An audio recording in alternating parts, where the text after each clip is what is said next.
Life is not about subtraction. Life is about multiplication. But you just have to see it that way, right? You have to shift your worldview, and you need to delete all those self-limiting beliefs. If you knew that every word was a spell, then you would be a lot more meticulous with your wording, a lot more articulate with your wording, but also a lot more intentional with your wording. It really is about the evolution of yourself. And if you knew that you can move things with your mind, if you can see more than with just your eyes, would you not go for that? Would you not want to be the best version of yourself? And I think thinking in that way stops you from chasing versus other people, living that life where you are competing with the Joneses. Like, there is no more Joneses. You are the Jones. You're competing only with yourself. This is an unlock for freedom, right? Like, here's the key to be all that you want to be in this lifetime. And why not take that key? Welcome back to Going Beyond the Veil. My name is Alini, and I am so glad that you're here for today's episode. I have a really cool guest. His name is David. David comes to share about his experiences and memories that date back to when he was born and also back into different lifetimes. And he will share that information with us during the podcast today. I did have a bit of a technical difficulty during the filming of this episode, so bear with me because we had to switch platforms mid-interview. So the look and feel a little disjointed, but hey, we're here learning. This is all new to me. But regardless, David is a fascinating guest. He does do a demonstration of being blindfolded towards the end of the episode and reading off screen, which is really cool. So I urge you to stick around. We talk about his gifts of precognition, psychic abilities. We talk about ethics. We just go into a lot of different topics. David is a fascinating guest. I feel like I could have talked to him for probably 3 hours at least, and I wouldn't have even gotten to the surface of everything that there is to uncover here.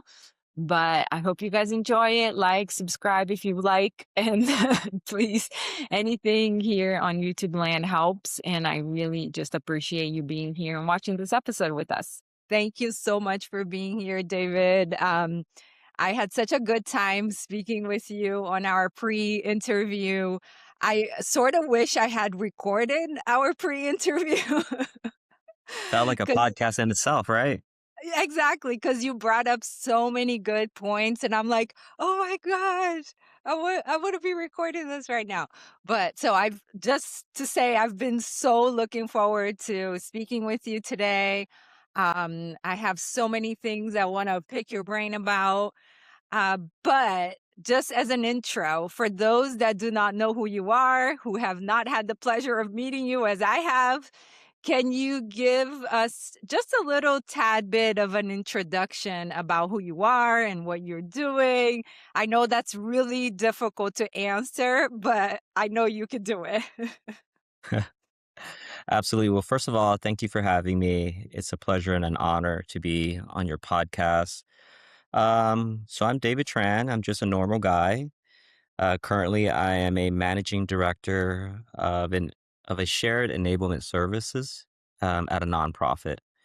So I oversee a team consisting of technology, research, analytics, data, as well as marketing analytics. Um, and so that's my 9 to 5. But essentially, our nonprofit, our goal is to make sure that every single child has a fair and equitable start in life. And so that's what drew me to the nonprofit. Previously, I had spent 6 years in advertising, got really good at using data analytics to persuade and change behaviors. Worked with some really big brands like Honda, Acura, Apartments.com. Outside of that, I've been in tech and analytics for 25 years. Um, it just felt like a really good space where I was able to use both my analytical chops plus my creativity, and it really also helped me, it enabled me to have a way of just helping people, and I think that's really important to me as, like, a purpose in this lifetime.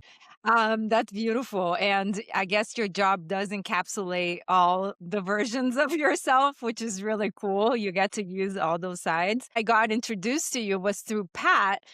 And the reason why she said, you should talk to David, the first thing she told me is that you remembered coming into this life. You had I don't know if you would call them pre-birth memories, how you describe them, but I'm very curious if you can share a little bit about that and how that then led you to do what you're doing now. Yeah, absolutely. I'm still very new to this field, um, this community of psychic phenomenon in terms of the lexicon. Is still a little bit jargony to me because it's psychic abilities to me is just another sense, something that I've been born with. And so it's like smelling, it's like touching, it's like hearing. I don't think of it as anything different. And so when I think back to my birth, I don't know if it's pre-birth or whatnot, but I do recall very clearly just a long period of waiting, a long period of darkness, but awareness. And just thinking back to that day, I remember being a period of darkness and then coming out, and it was like a flash of light. And, at the time, I didn't know how to speak. I couldn't articulate, but I do recall just staring up at the ceiling and having this resounding feeling of not again. I didn't want to come back, but at the same time, underneath it all, there was this other feeling of I'm here for a reason. Hmm. And so it's funny because, oftentimes I'll talk to my mother and she'll recount the time that she gave birth to me. And she's like, yeah, when you came out, you're just staring around, not even crying. And it wasn't until the doctor slapped you on the butt and that's when you started, gasping for air and taking that first breath and then really just crying and being here in this dimension here. Wow. Wow, that's incredible. How did that affect your childhood? Like having that awareness so young. Can you describe a little bit of that? It's funny. The other feeling I get is that I came from a place where we all knew and understood each other. It's like universal connection. And so being in this physical form, as a child, I felt disconnected. I felt isolated. I felt like I lost something of myself and I couldn't describe what it was. And so it would always make me sad. I guess I was a very melancholic child, or my childhood was filled with melancholy, I should say. My wife would look back at my childhood photos and say, geez, you're such a sad little kid. Every photo I'm kind of like looking like I'm just not happy because I'm missing something and I'm yearning to go back home on some levels. And so I'd be one of the kids where I was just a loner. I'd go out into the playground, lay on the grass, and just stare up at the sun and just felt like I was missing home. I would imagine, that homesickness would hit you hard knowing you just came from this place of full awareness of who you are and everything that the connection to a place of being in a body separate from everybody else and almost wondering what the heck's going on here. Did that awareness also come with awareness of past lives of being like, "Oh, I've been here before." Absolutely. As a child, I had these memories and I was just maybe 2 or 3, but I had this very strong memory of living a past life sometime in Japan. Um, and this one always gets me because it made me recall a time where I was a part of a great war, and the war was necessary, but at the end, even though we won, we had lost so many people and so many lives, and it was just an overwhelming feeling of regret. I wish things would have happened differently, and I do remember that it made me always think about, like, harming others and never wanting to harm another person in this lifetime again. Hmm. And so to me, it was like a deep sense of atonement. I also have this other feeling or memory where I don't know if I was in Europe or the United States, but it was maybe the 40s, the 50s. I, I was being driven to work in a black Model T with my wife, and I kissed her goodbye. I said, I'm coming back. And I stepped out of the car to walk up to a bank and was shot. And that was all that I remember. And these memories they were there as a child when there was no TV. I mean, I was just 2 or 3, and that's like about what, 1983, 84, 85 at the time. We were refugees. There were no TV at the refugee camps for me to watch that, but it always stuck with me. And yeah, having these gifts, it's sort of like a double-edged sword. I have a very broad, long memory, but also I have a memory that is also deep. And so the breadth and the depth of these memories really helped me excel in my career. I can remember a lot of things about work, and to the point where even my coworkers are surprised. But at the same time, it's just something that you carry with you always. And so you really have to know yourself, make sure that it doesn't consume you where you're laying up at night and just ruminating on the past. But also it's very interesting because I remember the first time I ever saw color. You know, as a child, I remember one day, I think I was maybe 2, still in Vietnam, and my mom brought me out to a park to meet a friend. And the friend decided to bring fruits for me, and she had this little fruit. Yeah, is really popular in the Asian culture. It's called a rambutan. It's it's it's almost like a, gosh, I don't know how to describe it, but think of like maybe a smaller than or a little bit bigger than a cherry, but it has spikes on it. Hmm. And so as a child, she gave it to me and it got close and I'm seeing these spikes and it freaks me out. And then the next thing I know, boom, a pop of red appeared. And that was the first time I ever experienced the color red. And I recall everything else was being sort of like shades of green and gray. And so, yeah, that memory always stuck in my head as being the first time I ever woke up to something that is colorful. It's incredible that you remember that young. I feel like my first memory, I have faint memories of being a child, but the way you're describing your memories, they feel vivid, like they just happened yesterday, the way you recalled them. It's incredible. And like you said, I would imagine that's a double-edged sword because there are things that are better forgotten in a sense, right?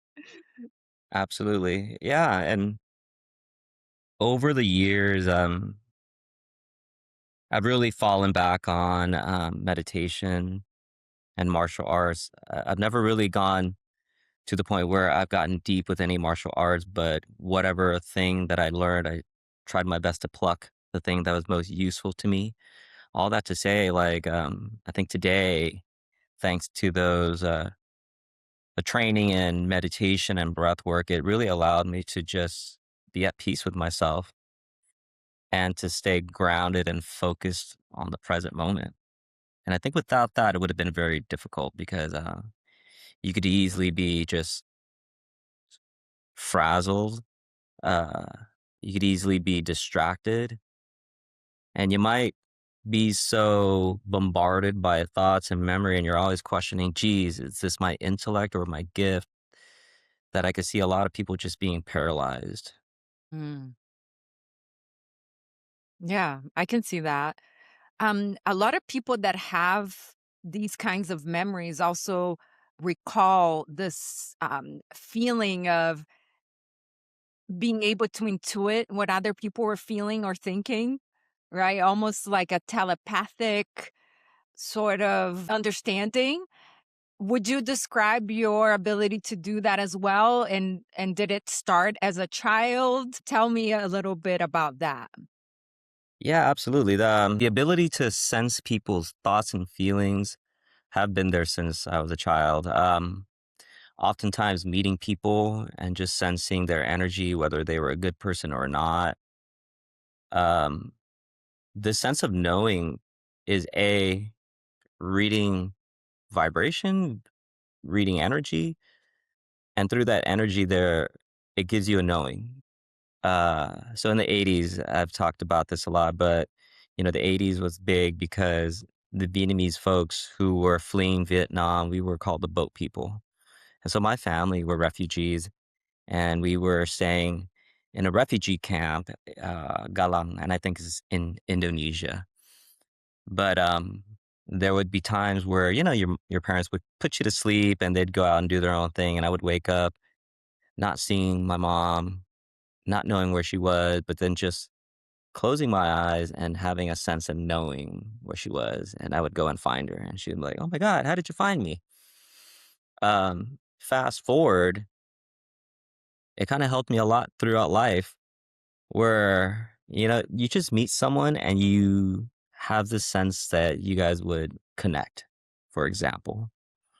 And nowadays in the corporate world, I use it to interview people. And as I'm reading through their resume and I'm asking them questions, I'm sensing their vibration and their energy. And I could tell that they really do know what they're talking about. Or in the past, as a consultant, I would walk into a meeting with a client and I would be able to read the energy of the client and figure out really what motivates them and moves them. And so that kind of helped out a lot in my career and occupation. Um, and sometimes this sense of knowing really just helps you with avoiding danger.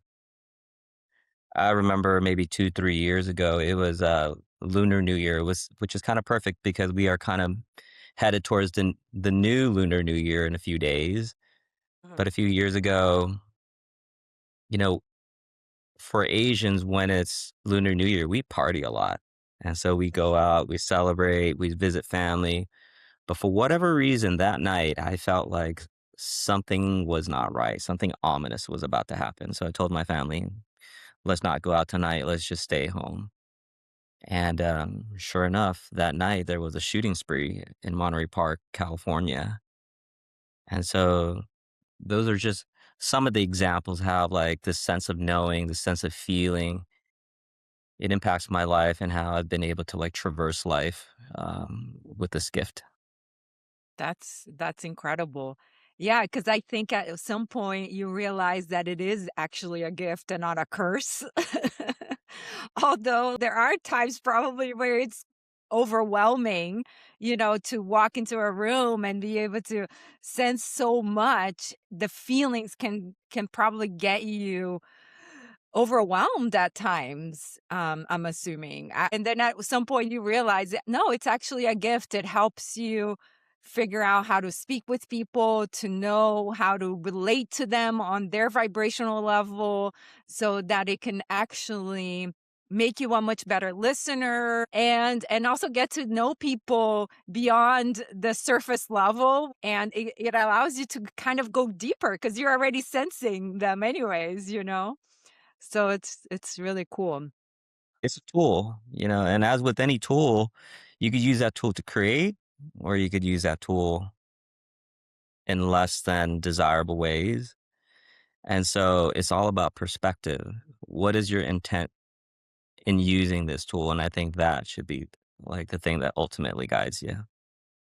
Exactly. I think, we've mentioned this during our pre-interview, the importance of being ethical and how you apply these gifts in your life, knowing that there is a time and place to access or use that in a constructive way versus a way of manipulating, let's say, or using people, quote unquote.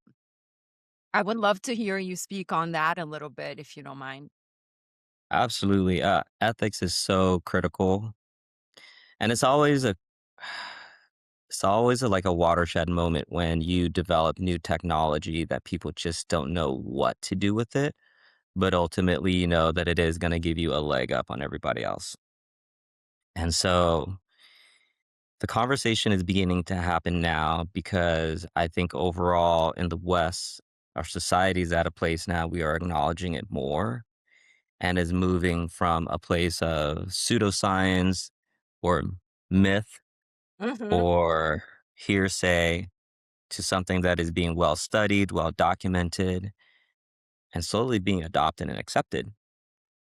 But even you and I talking about this topic, we are, if you think about like a bell curve, we're at the very first 25 percentile. We're the early adopters. And so for us, we are awakened to these gifts and we're learning how to use them to enrich our lives, to make us better human beings. But also, this gives us a temporary advantage over others. And I fall back on my martial arts route, but if you've been training for some martial arts or even boxing or anything physical for like a year and someone else enters, you'll be senior to them just in skill, but also in experience. And so you're going to know that because of your experience and your skill, that if you were to compete against them, that you could totally overpower them. And in knowing that, the person with true power realizes that they choose not to demolish the person, but to uplift and and cultivate that other person up as well. And so for all of us who are first movers, that's what we need to do. We need to expand our aperture and think about society at large and think about how we can uplift the whole, move that average a little bit forward so that that 25 percentile today is really the norm tomorrow. And that's why I think the side games is so important, because the side games is all about community, is all about ethics, is the platform for getting that conversation started. We don't know all of the boundaries just yet because we are testing it with one another live. We're sort of like flying that plane as we're building it here, but at least the conversation's being had and it's not being had behind closed doors. Yes, totally understand and love that. Can you explain to those who are watching that do not know what the side games are? Just give us a brief description. Or the executive summary is that the Psy Games is the Olympics for people with psychic abilities. And so when we say psychic abilities, currently right now, the Psy Games are consisting of five main categories. The first one is psychokinesis, which is the ability to alter material things with thought. It is dowsing, and I fall back on my analytics route, but dowsing is sort of like a psychic way of creating a classification model. You know, should I do this? Yes or no? Is there water beneath the soil? Yes or no? Is there oil or precious metal beneath this ground? Yes or no? And then there is remote viewing, which is the ability to see and sense things non locally. So you're able to see things in a different geography and even in a different time, which is pretty mind blowing. Um, the other categories is mindsight, which is the ability to see and sense things without your physical eyes. And so a lot of the people who are competing in this are blindfolded. And then finally, the last category is in precognition, which is that sense of knowing something before it happens. That's incredible, and the fact that this is now happening in our society and like you said, not behind closed doors as maybe in the past, where, if you wanted to perform mediumship or do some sort of psychic reading, it felt a little bit more obscure and now people are becoming curious. What do you think is happening within our society that's allowing for that curiosity to come forward with a bit more strength? I think at the end of the day, we are experiencing in the West a great awakening. And going back to my data analytics roots, I'm seeing a trend where a lot of this started with COVID. Folks were on lockdown, at home, probably bored out of their minds, and were on their phones and in front of their monitors and just consuming a lot of content and just have the time and place to just go deep on a topic. And so a lot of folks having that quiet time started to hear things about psychic abilities and started to have the time to research psychic abilities. But outside of that, there were probably another segment of the population that just had time to meditate, because more than ever during that time, mental well-being was a hot topic too. Because you can imagine being stuck in your apartment or a hotel room or a house by yourself, you know, it's easy to fall into holes. So mental well-being became a thing. And so meditation became a thing. And I think myself, I was one of those people where I came to recognize that there is something changing in our society through meditation. So I think that's sort of like the catalyst that made all of this happen. And it's just over time expanding at an exponential rate. And I'm super excited to see what 2026 brings. Yes. And I remember in our pre-interview you had described something that I found really curious that happened to both of us simultaneously or similar timing. You had described an experience of having a Kundalini awakening. I would love if you can just give us a little bit of like what did that entail and how did it come about? What type of awareness that experience brought into your life? Yeah, for sure. At the time, I didn't know what it was called, but it was very clear to me what the experience felt like. Um, I was in deep meditation one day and I started sensing a very powerful energy at the base of my spine, very strong buzzing feeling. And this energy began coiling up my spine, if you will, almost in a spiral like way. And I felt this energy shoot up my spine and shot right out of my head. And in that moment, when it exploded in my head, it was odd because I found that I was inside of my head, like a smaller version of myself, just gazing up at the ceiling of what would be my mind. And in that moment, it was just this beautiful kaleidoscopic explosion of colors, but it was like a blossoming flower. And in that moment, I got the sense of knowing that I was given instruction that says the answer is in the breath. And I was taught like a breath technique where, it's a slight gaze in front of me and I would just do a deep inhalation. And with every inhalation, I was drawing myself closer and closer to that point.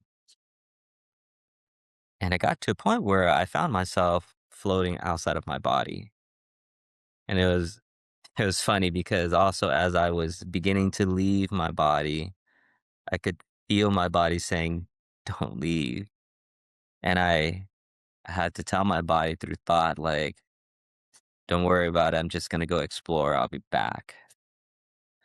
And so I continued this breath that was taught to me and inhaled up and out, and I began traveling.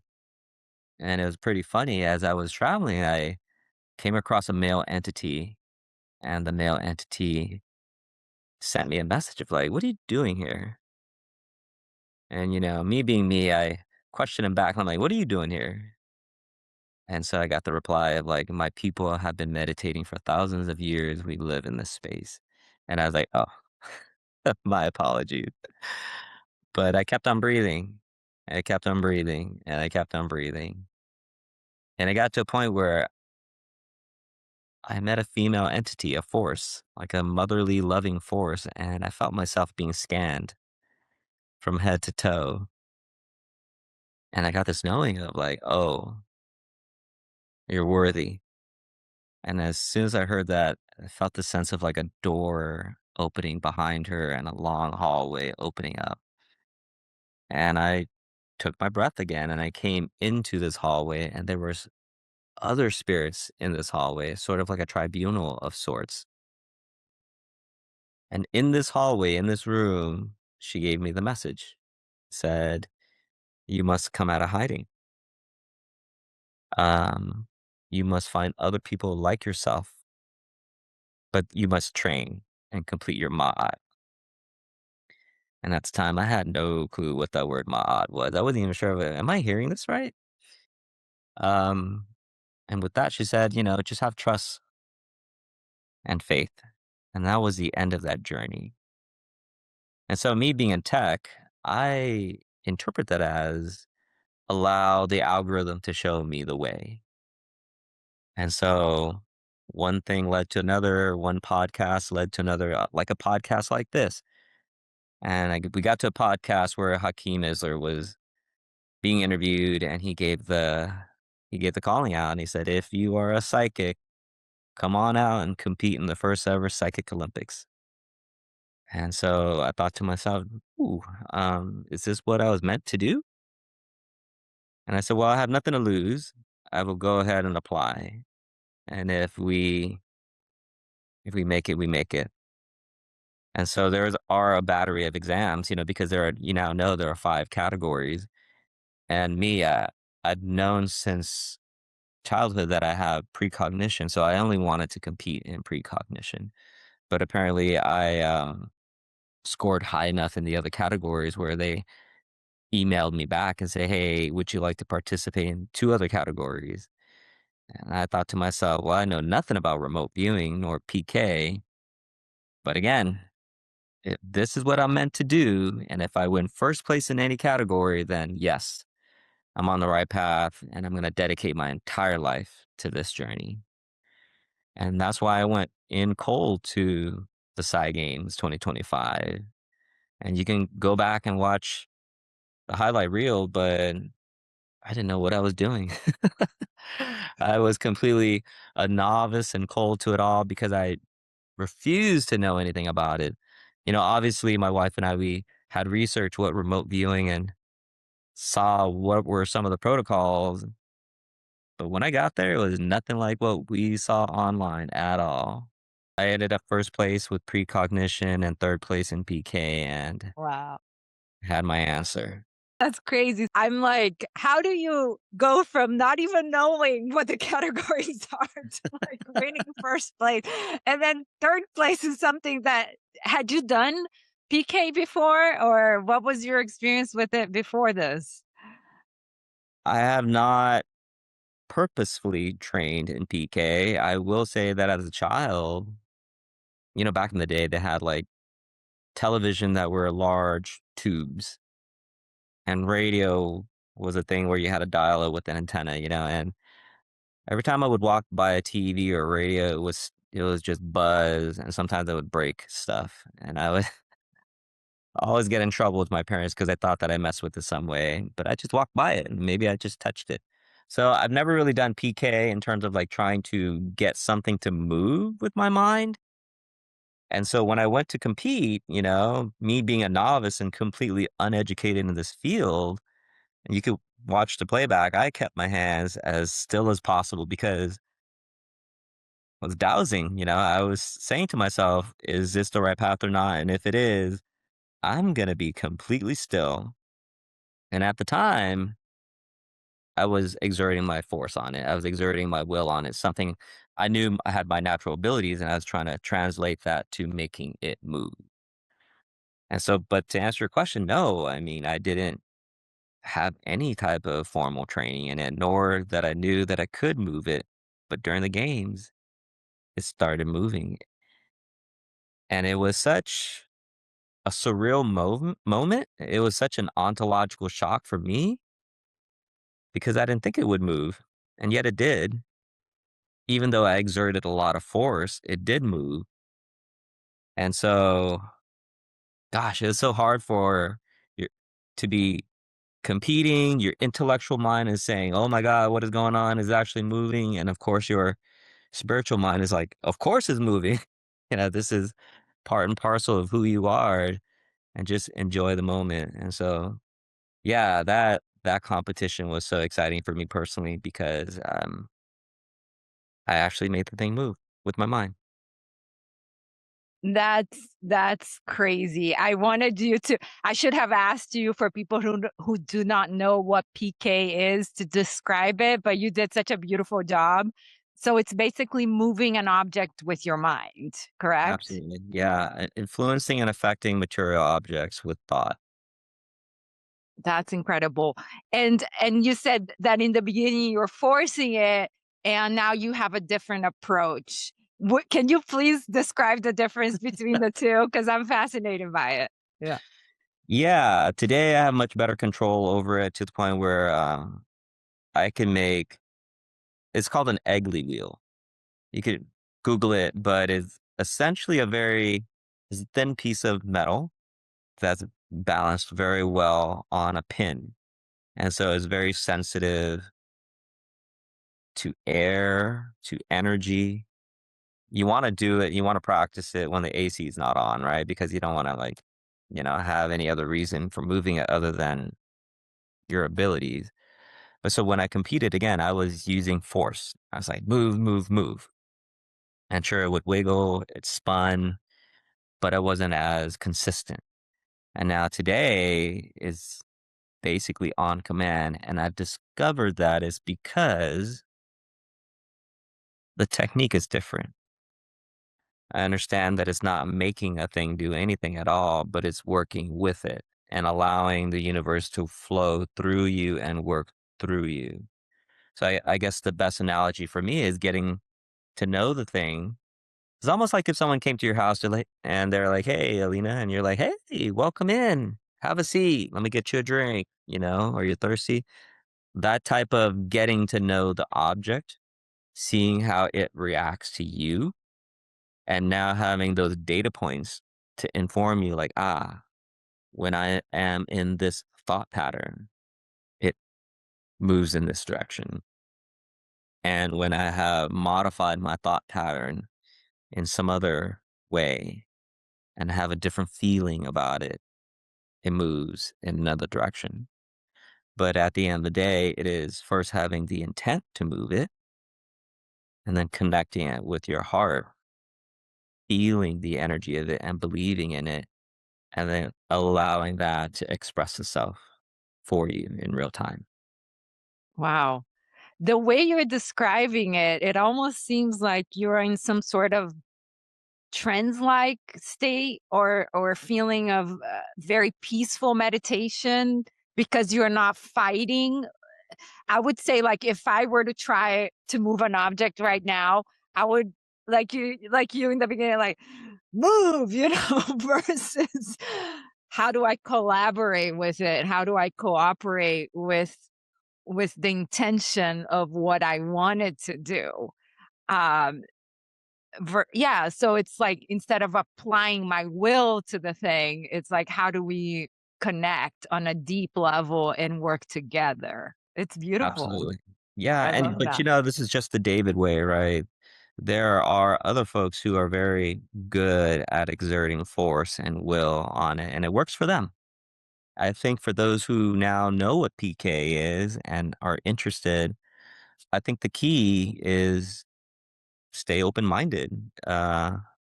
We all vibrate at a different wavelength, and we all have like a rich past that makes us who we are, which builds up to like this understanding of our worldview. And so just know that there is more than one way. And so for me, I found that the way that I prefer as of today is more of an understanding and a collaboration and not of commanding. What are the implications of knowing about precognition, PK, remote viewing? What does that open up on a global or even a more universal level in your mind? Would say this is sort of like the awakening of our senses, right? You know, we predominantly think of our five core senses, but yet we really think about it, there are more than five. I think there are like 20 something odd senses on top of that. But now imagine a world where we know that we can influence things with thought.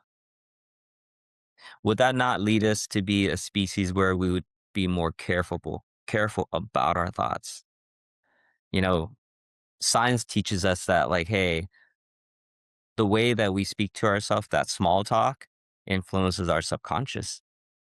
But what if now we know that thought plus heart creates reality, and there's a lot of stimuli in the air, and we're creating these vibrations with our voice box carried with intent into the air, which ultimately manifests itself into our reality. So, are we casting a spell on ourselves? Are we setting an incantation?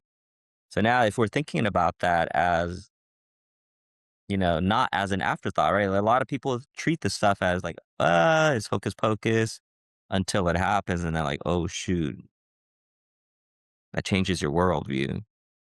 And now you can be more intentional knowing that it is true. So then every word, if you knew that every word was a spell, then you would be a lot more meticulous with your wording, a lot more articulate with your wording, but also a lot more intentional with your wording.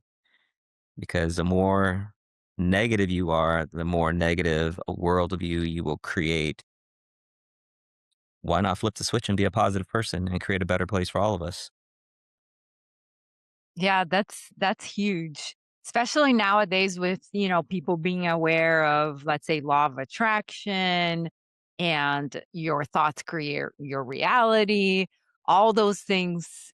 And the PK and all the stuff that's being proven scientifically, for example, is just one more demonstration on how that is true and how our density or the way that we're choosing to see life. Are we choosing to be victims? Are we choosing to, um, feel like somehow, poor me, look at what life is doing to me, and or are we going to see, hey, I'm an incredible manifester, and I can choose to do whatever it is that I feel is in my highest and best good, and to live from that place of creation versus being forced or pushed into a life that you never even chose for yourself.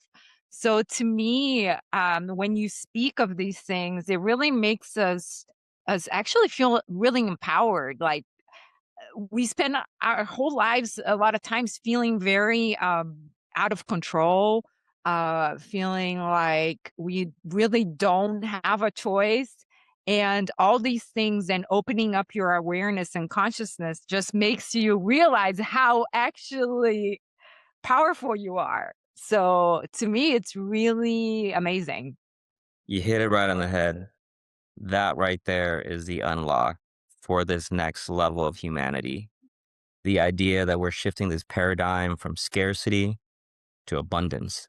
Because if we can affect our world and our reality, we can create more. We can always create more. Life is not a zero sum game. And because so many of us have been taught and it's been entrenched in us in this social software that, geez, I got to eat. I got to take care of myself. I got to take care of my family. That stunts humanity because we can only see so far as tomorrow. And we know it collectively as a tragedy of the commons, right? Like a lot of us are just making these small myopic decisions because it only hits close to home. But if we were to broaden ourselves and see that, no, it's not limited resources. In fact, I can make more. So, you know what? Let me share. Let me give you what I got. You can share with me what you got. And, it together we amplify. So life is not about subtraction. Life is about multiplication. But you just have to see it that way, right? You have to shift your worldview, and you need to delete all those self-limiting beliefs. That's a huge one. That's a big one. How would you say you apply that to your life now? Those are you are you more aware when you are having a limiting belief or a limiting thought come up? And what's your process? Always, we're not perfect. I'm by no means perfect. I'm an evolving creature each and every day. But knowing what I know now, yes, I catch myself when, I start to think about those limiting beliefs. Or maybe it's one of those old things that I used to say to myself all the time. And sort of like, and it's funny, I caught myself the other day with a couple of friends, and I began to tell them, good people are really hard to find. And they said, "Oh, are they?" And I thought, shoot, I did it. I had just expressed a limiting belief that good people are hard to find. It's two things on the same polar, right? So it's polarity. So what if I switch that polar around and good people are so easy to find? And so now I'm gonna have a life filled with good people because they're not a dime a dozen. They are the norm, not the exception. And so that's how I process it. It's just being extremely aware of yourself and being present in the moment, um, almost as if you're constantly living with executive presence. And you're so supremely keen on what is happening in this moment of time that you can sense if things are shifting this way or that way. And that's how I process, and that's how I catch myself. A lot of introspection, and just here's the last piece: not beating yourself up when you do catch yourself, right? Because again, we're not all perfect, but this is the beauty of this experience. Like, our existence is imperfect, and that's the beauty of it. The imperfection is the perfection, and that's how Source is learning about itself through us, through our mistakes, through our triumphs and our tribulations. Without that, life would just be like a script that's all written out in a way that's just hocus pocus because it's an echo chamber. So find the beauty in the mistakes and have compassion for yourself in the mistakes to say, I caught that and I now know better. So I'm just going to switch my view. That's huge. And I'm so glad you brought in the piece of not beating yourself up because I'll speak for myself, but I've noticed as I'm going down the spiritual path, there is a part of me that's aware of like, okay, I understand that I'm this powerful being, that I have autonomy of the things that I experience and the way in which I want to experience my life. So then when something happens that brings through a feeling that either came through because of a trauma or some sort of unprocessed emotion, and that trigger comes up for me, and I'm faced with this, what one could say, negative reaction, I do sometimes find myself like, I should know better than this by now. I've been down this path a while. What the hell? Why am I still having this this reaction, this tantrum, this human tantrum? Like, what is this? And I find myself beating myself up. So I feel like you said the double-edged sword. You become aware and yet don't utilize that to, as a weapon against yourself. I'm still in the process of learning how to do that. Do you have any advice for that at all? I'm just curious. How do you, if something triggers you and you have that reaction, does the thought of I'm going to have self-compassion right now for having this reaction triggers right away, or is it something that you work through to get to? I guess is my question. I say the advice that I have there is take a pause, take a breath. All of those life coaches, all of those things that you see on TED Talks about controlling your emotions is right. Take a breather for yourself. And then also remember that you too are source.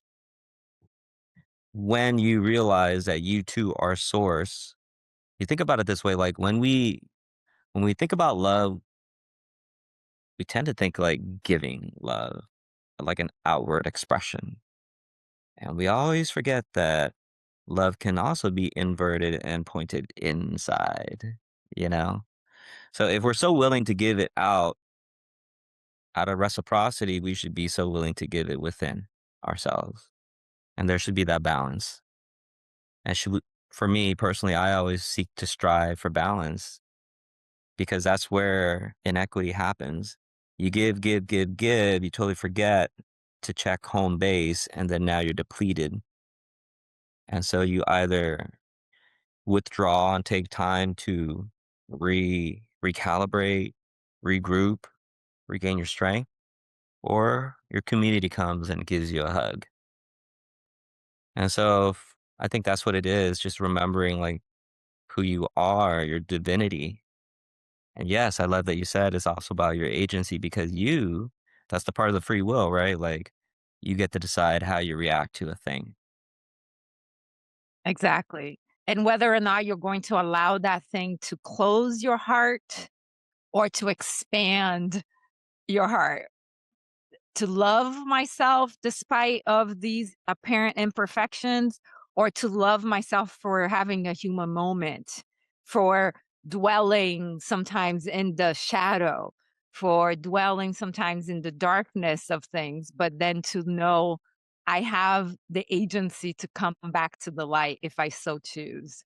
And there's definitely help, whether it's your community, like people, like-minded people, or even just, let's say, the unseen help that we all have, which I'm blessed to feel connected to, and to know that they're there. And this can come in many forms. For some people, it's religion, is believing in a God. Some people, it's more universal forces, guides, helpers, loved ones in spirit, whatever that looks like for you, but to have that knowing that I'm not doing this alone and it's okay and I can fall, but I can come back up.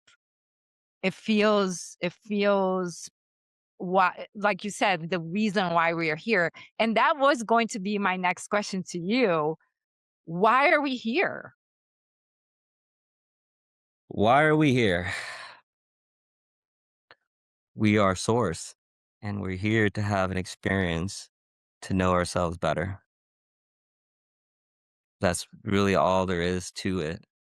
Um, from what I know, we are here to feel pain so that we can understand what happiness is. We're here to feel victory so that we can understand what defeat is.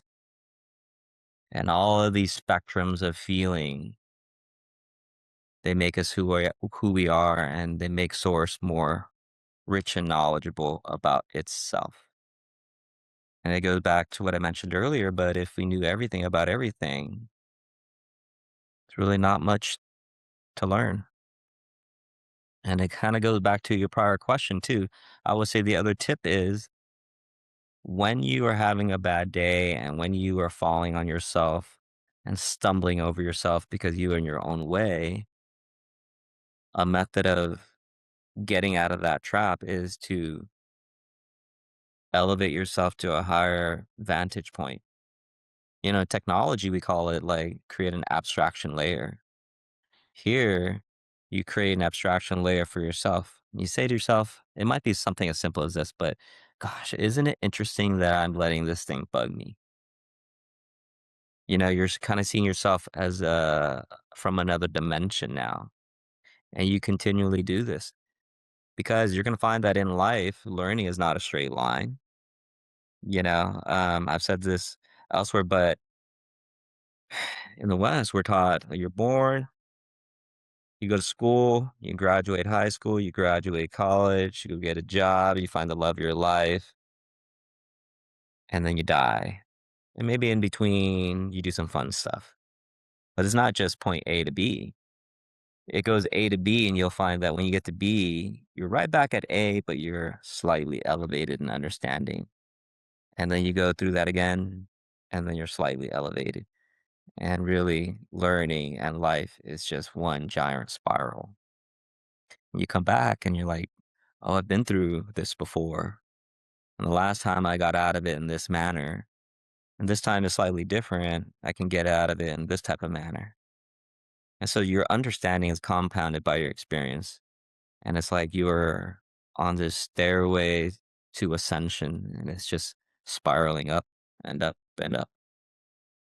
That's a beautiful way, and I to picture it as well, that even though sometimes you feel like you're going around, there's still elevation that's happening, even though you might not be fully aware of it because you're not at that vantage point where you can see the upliftment happening. That brings me to the next question that I wanted to ask you, which is, do you feel that that is what's happening also within lifetime after lifetime, and why we choose to incarnate? Because maybe there are certain things that, oh, maybe we could have done that a little bit better. So let's have another go. Can you give me your perception of that? So I go back to my days as an analyst, and I view this perspective from two segments. I think at the base layer, yes. I think this third dimension is just one big filtration system. A lot of us are here because we're playing the character and the role of someone with a purpose. Maybe in this lifetime we're a doctor or a lawyer or a technologist, and we're on this life to complete a thing. And maybe during this lifetime, we get super successful, make a lot of money, have a lot of material object, have a lot of fame, and we get married to this stuff. And so when we die, we're like, geez, that was fun. One more go. Or maybe we lived a life filled with hardship, filled with pain, and it ends abruptly. And we like, before we go, we think, man, I didn't do anything that I wanted to do. One more go. So there's some polarity there where through grief or ecstasy, we're married to this place. And then there are those of us who, through this lifetime, we've uncovered some knowledge and we're like, there's something a little bit more than meets the eye. And there's like a lane for me to ascend to a higher plane because I can perceive it, because I can think it, I know it's there, and I want to try that. And so we're progressing and progressing and progressing.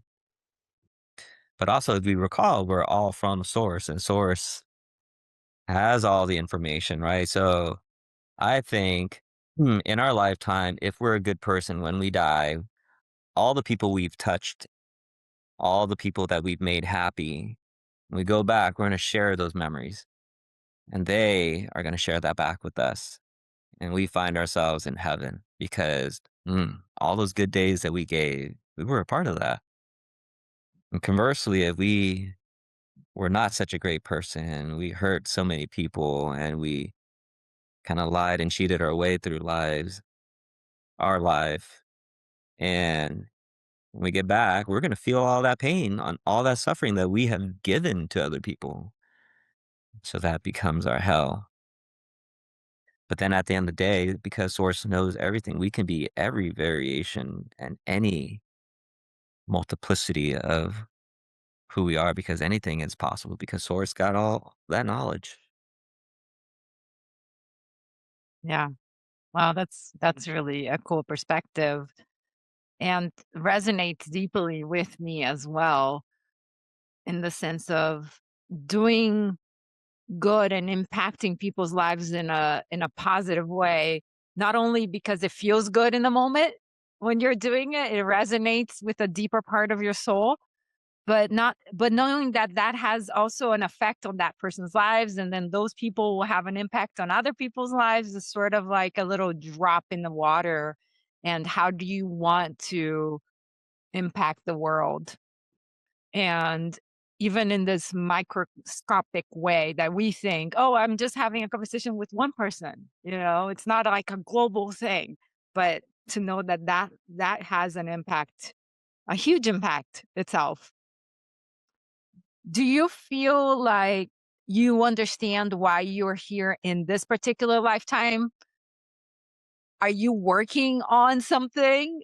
Or is it just for the experience of being David? I think this lifetime is unfolding for me still.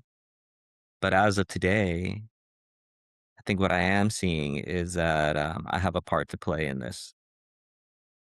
And when I say that, I mean ushering in this evolution of humanity so that humanity can wake up and remember itself as a species that is such is so much more special than we thought we were, a reawakening of our divinity, a reawakening that we don't just need to rely on technology to help us do things, that we carry inside of ourselves all the things that we need to do the things that we want to do. I think my part in that next chapter is just helping people see that there is another way if they choose to.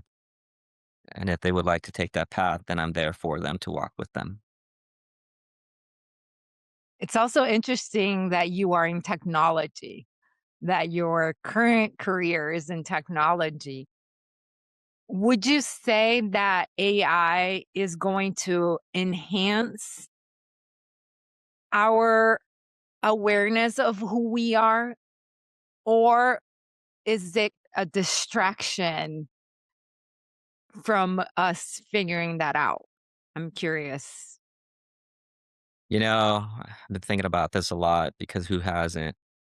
But I think the best analogy is like clothing. When you are confident, you wear the clothes. When you're not confident, the clothes they're wearing you. AI is something that we created. It's just a just a bunch of like mathematical formulas, and we feed it everything that it knows. But we are still evolving. We're not perfect, and in the whole grand scheme of things, we're children, and we're children having children.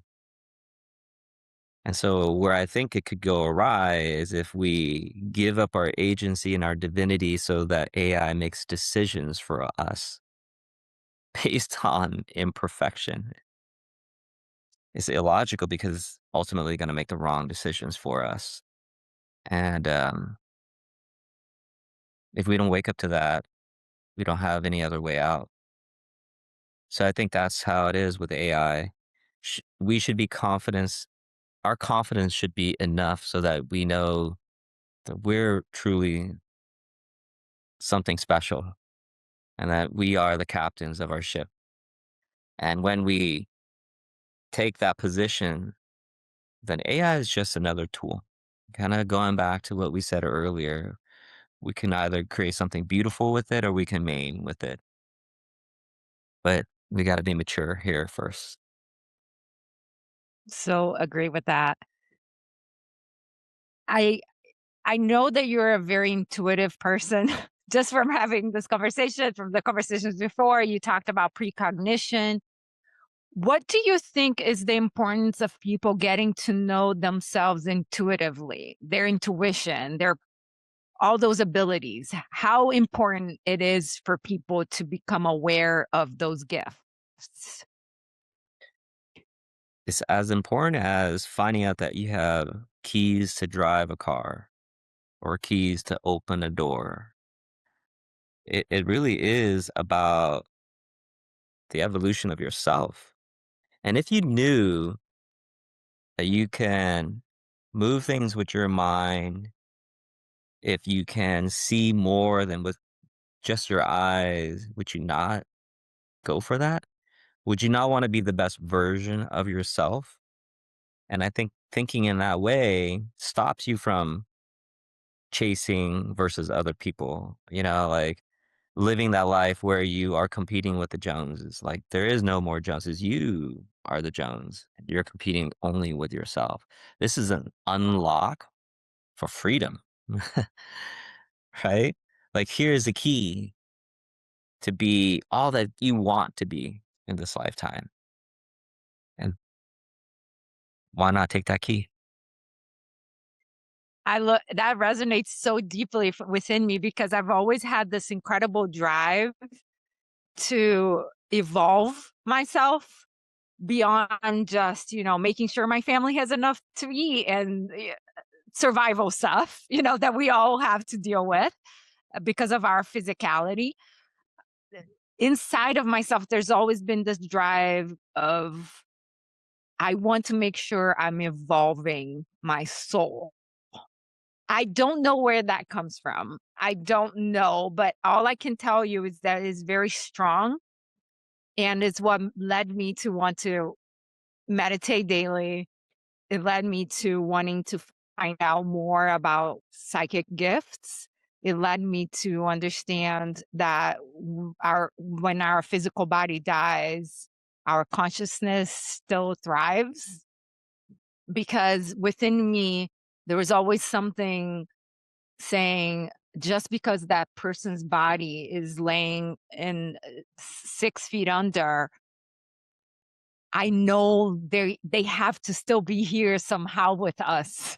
There's no way that something that was once so vibrant and alive and conscious is just suddenly gone.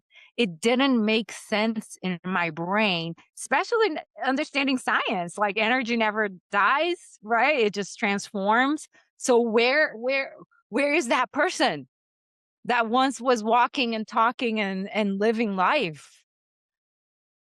Do you What's your experience with that? Do you ever think about that? I'm sure you do, but I just wanted to preface the question with a part of my experience and then just toss the disc back to you and see what your thoughts are on all that. Yeah, so I guess you're thinking about just like your own ambitions in the spiritual world, right? And Yeah, I you could say that. Hmm. and I think that's normal and natural. For many of us, if you're not moving forward, you're moving backward. And for some of us, it's okay to just chill out and just treat this as a big vacation. I mean, however you see, whatever your perspective on life is, it's going to be your reality. And it just goes back to like have compassion and have fun. Don't forget that, this is an experience, one for you to remember, and, one for the books. And if you don't succeed in this lifetime, if you subscribe to the idea that we are all source, you're going to achieve it sooner or later. That's true. I guess it all depends too on how much of a hurry you are to, let's say, to graduate or to get it right, which, like you said, there's no thing of getting it right. We didn't come here for perfection. We came here for experience, right? Take that pressure off of yourself. Do you want to live like a mayfly and think that your day is only one day long? Or are you going to take the perspective of I'm playing the infinity game and I'm living for forever? I think that's a really great perspective to have because I think a lot of times I feel like I'm running out of time. Internally, I would say there's this pressure that I put on myself to make sure that I'm not wasting time. But that is in itself a limiting belief. It is, and it's all relative, right? So if we just slow down, like, being in the moment could feel like an hour, and really, the clock just ticked for a minute. And that's something that we kind of forget because we're bombarded by stimuli every day, especially myself being in tech. Oh, 5,000 emails coming down, 3 projects in the next quarter, I gotta meet with these people. Boom, boom, boom, boom, boom. Go, go, go, go. And so that's sort of like the draw of this 3D reality. It is stimuli laden. And so, you know, it's funny. And that's why training and meditation is so important because likely at the end of it all, we don't achieve what we expect. We're just gonna fall back to our training, fall back to the level, the average of our training. So stay even keeled and treat every day as a special day. And don't worry about always hitting that home run. Yeah.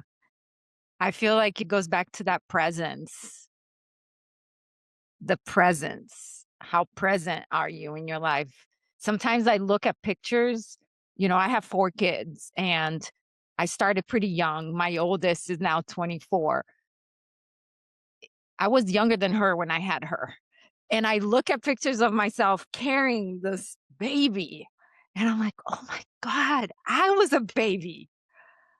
And and it makes me a little sad seeing those pictures because I remember how not present I was at that time because I was going to school, I was trying to graduate, I was being a mom, I wanted to get a good job, I wanted to make sure I was providing for her, and I was just in this crazy loop of go, go, go, go, go.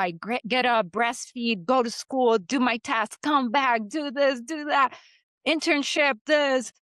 I was not present in any of it, and I look back and I look at pictures of her as a baby, and I miss her. I miss her because I don't feel like I was there. I was physically there. Yeah, I think that's the other tip for our viewers. I mean, as you are living through life, don't let your ambitions rob you of the joy of just living. You know, I think whatever you just expressed right now, we all experience that. I mean, that happens daily in my lifetime. And so just knowing that the cure for that is just being in the present moment and enjoying each and every moment. There is only the moment of now.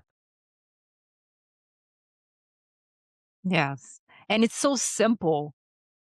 It's so simple and yet elusive to the ego because the ego is driven by security. It's driven by, uh, you know, um, adulation and success and diplomas on the wall. And yet our soul is fed by something so much more simple, which is to just be here now, just you and I having this conversation, or, being with my child, or having a simple walk at the beach and just being fully there, breathing. I feel like breath work is one of the things that I utilize in my life to bring myself back to the present. Would you speak a little bit about how powerful breath work is when it comes to developing yourself spiritually? Because you did speak about it before a little bit. Yeah, I think for me, breath work is a cornerstone of all of my psychic abilities. Like, even if you go back and watch the Psy Games 2025, for example, we were competing in precog, and I was getting my behind served to me by the competitors that were on the floor that day. And I caught myself knowing that I was intellectualizing the experience. Mm. And so if you watch the replay, there was a point in time where I just dropped back down into my breath work and zoned out and zoned in. And, in precog, it's like a systematic way of measuring your ability. So it starts off with three doors. And behind one of the three doors is the right door where you got to choose it. And you got to choose it consecutively. And then when you do that, it opens up to four doors. Now you have to choose the right door out of four, and then it expands to five. And when I was in the zone, I think I was the only contestant to really hit five doors and get back into the zone. And that helped me win the precog game. So I think, yes, work on your breath work. There are many techniques out there. I've done Tai Chi in the past. So a lot of it is just like there's something called the Tai Chi breath where you take your tongue and you cover the roof of your mouth. And then you inhale through the nostrils and bring it down to your abdomen. And in Tai Chi, you want to breathe all the way down into your dantian. I think some of us know that as like our second chakra center, right? It's about three fingers beneath your belly button. So you inhale there, hold for a brief few. You could do the 4x4 if you know about that. 4 seconds inhalation, hold for 4, exhale for 4, hold for 4. The key is this breath work allows you to center in and calm down so that you can sense any stimuli changes around you. Because there's stimuli all the time. There's, radio waves, Wi-Fi, Bluetooth is swimming around in the air. You don't really see it. We do have the faculties to pick up like sound waves, the faculties to pick up light waves, and then it goes in our social programming. Even right now, as I'm speaking, you have social software say, he's speaking English. And so you translate it back and you encode it and you shoot it back in your brain, projects back reality to you. That breath work allows for you to center back. And then at that point, you're sensitive enough to feel more stimuli. And if you're able to feel more stimuli, your awareness, your consciousness is able to impact the stimuli. And it is my belief that that's what allowed me to win precognition, but also it allows me to use my intent to move things.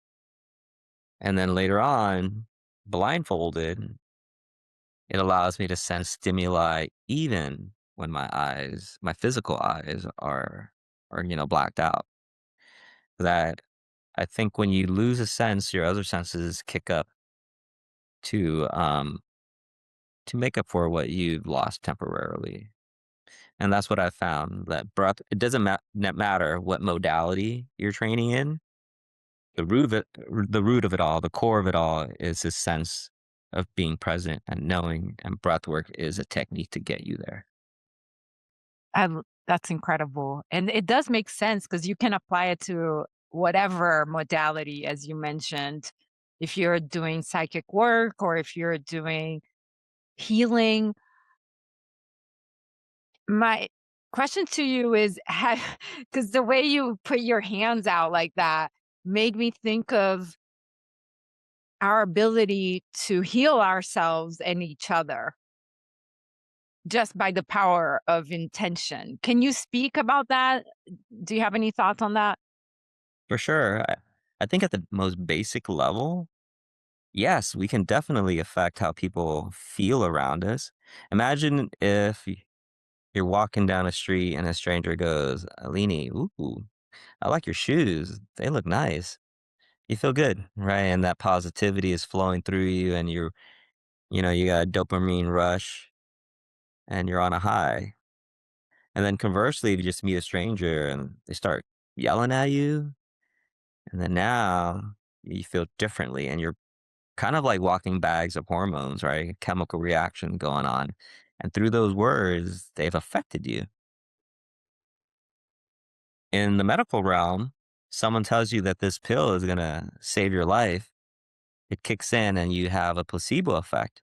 Your mind creates all of that health benefit and you are cured of a thing just because it's a sugar pill, but you didn't know it was a sugar pill.